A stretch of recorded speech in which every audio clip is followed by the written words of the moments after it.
When we think of the Christian gospel, our minds usually jump straight to the New Testament. But what if its real roots go back thousands and thousands of years? So today, we're going to dive into a really powerful argument that says to truly understand the gospel, you have to start way back at the beginning, with the Old Testament. It all kind of hinges on this one little phrase from the Apostle Paul.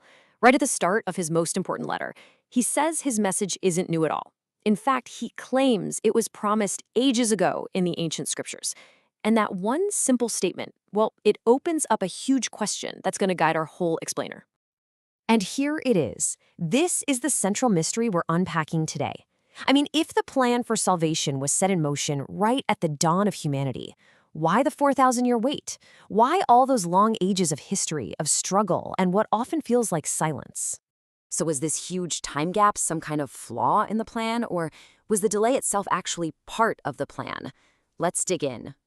Well, the source material we're looking at argues that this wasn't really a delay at all. It was more like a deliberate, multi-stage preparation. It actually lays out three very specific reasons that God allowed so much history to unfold before Christ ever arrived on the scene. So the argument goes like this. That long wait served three absolutely crucial purposes. First, it was to reveal the true depth of sin, to show how it could blind people to the truth that was right there in their own scriptures. Second, it was to prove humanity's total inability to save itself. I mean, even the greatest civilizations couldn't solve the core human problem.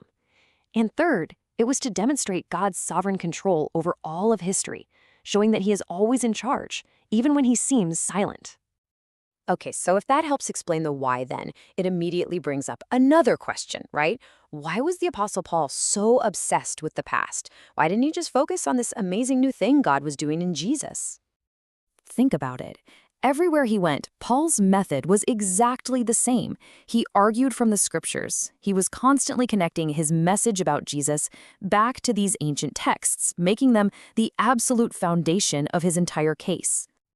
And this slide really breaks down his strategy. See, he had to show that his message was a continuation of the biblical story, not some weird new cult. He had to use the Old Testament to prove that Jesus was the long-awaited Messiah. It even helped explain why so many people rejected him, through this recurring pattern of the remnant, the faithful few. And maybe most importantly, he used it to show that salvation by faith wasn't a new idea. It was God's plan all along, going all the way back to Abraham.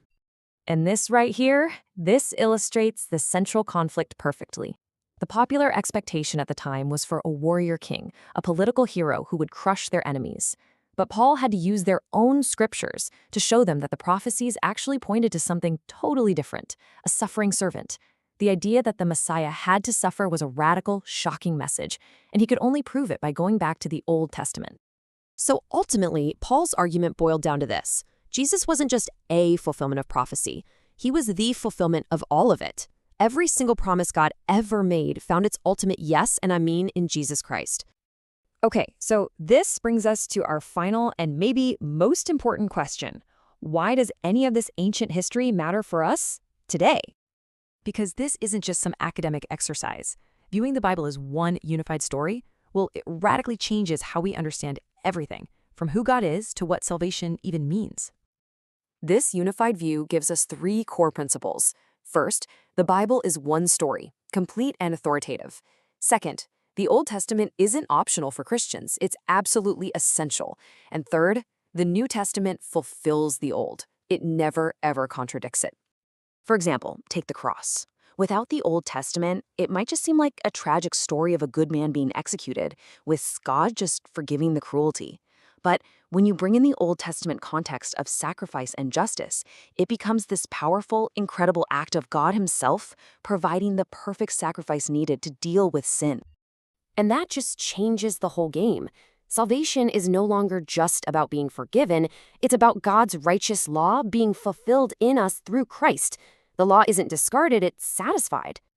So when we pull all of these threads together, we don't see a story of delay. What we see is a patient, unfolding drama that spans thousands of years. This timeline just gives you a sense of the incredible scale we're talking about.